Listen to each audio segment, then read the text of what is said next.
సద్దుల బతుకమ్మ దసరా పండుగకి నగరం పల్లెబట్ట పట్టింది. ఇప్పటికే చాలా మంది ప్రయాణికులు కూడా తమ సొంత ఊళ్ళకైతే బయలుదేరారు. ఈ నేపథ్యంలో వెళ్లే ప్రయాణికులందరికీ కూడా ఎటువంటి ఇబ్బంది కలగకుండా ఉండడం కోసం ఆర్టీసీ అన్ని ఏర్పాట్లు అయితే చేసింది.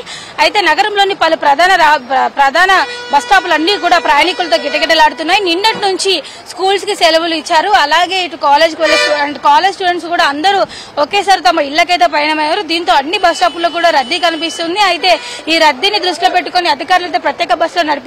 రద్దీని బట్టి ప్రత్యేక బస్సులు ఇంకా పెంచే అవకాశం కూడా ఉంది. అయితే ప్రస్తుతం కిందటి సంవత్సరంతో పోలిస్తే ఈ సంవత్సరం అయితే ఇంకా ఎక్కువ బస్సులను అయితే అందుబాటులో ఉంచారు ప్రయాణికుల రద్దీ కారణంగా.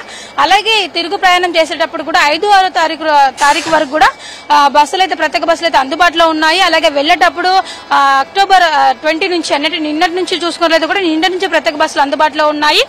అలాగే 27th వరకు కూడా ఇంకా రద్దీ పెరిగే అవకాశం ఉన్నట్లు కూడా అధికారులు అయితే వెల్లడించారు. కాబట్టి ఈ నేపథ్యంలో ప్రయాణికులందరికీ ఎటువంటి ఇబ్బంది కలగకుండా స్పెషల్ బస్సులను ఏర్పాటు చేశారు. అయితే ఈ స్పెషల్ బస్సుల్లో ఛార్జ్ కూడా ఈ ప్రత్యేక బస్సులు నడిపేటప్పుడు కూడా ఛార్జ్ కూడా కాస్త పెంచారు. అలాగే ఉచిత ప్రయాణం అయితే మహిళలకి యథావిధిగా ఉంది ఎక్స్ప్రెస్ లో. అలాగే నార్మల్ గా ఆర్టీసీ బస్సులు అన్నింటినీ కూడా మహిళలకైతే ఉచిత ప్రయాణం అలాగే కొనసాగుతుందని కూడా తెలిపారు. ఈ డౌట్ అయితే క్లియర్ చేయడం జరిగింది. అలాగే ప్రయాణికుల రద్దీ ఎక్కువగా ఉంటుంది కాబట్టి అన్ని బస్ స్టాపుల్లో ముఖ్యంగా ఉప్పల్, KPHP, కూకట్పల్లి లాంటి బస్ స్టాపులు చూసుకున్నట్లయితే కూడా అక్కడైతే షామియానాలు ఏర్పాటు చేసి అలాగే మంచినీటి సదుపాయం కూడా అందుబాటులో ఉంచారు.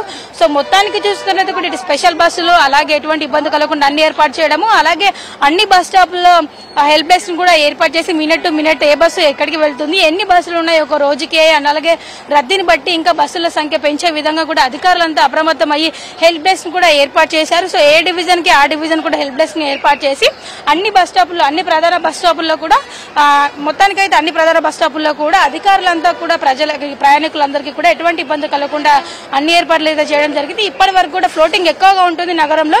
అంటే పలు జిల్లాలకే ప్రత్యేక బస్సుల్ని కాకుండా అలాగే ఇతర రాష్ట్రాలకి ఆంధ్రప్రదేశ్, మహారాష్ట్ర లాంటి కూడా రాష్ట్రాలకు వెళ్లే వారందరికీ కూడా రద్దీని బట్టి ప్రత్యేక బస్సులను ఇంకా పెంచే అవకాశం ఉందని కూడా అధికారులు వెల్లడించారు.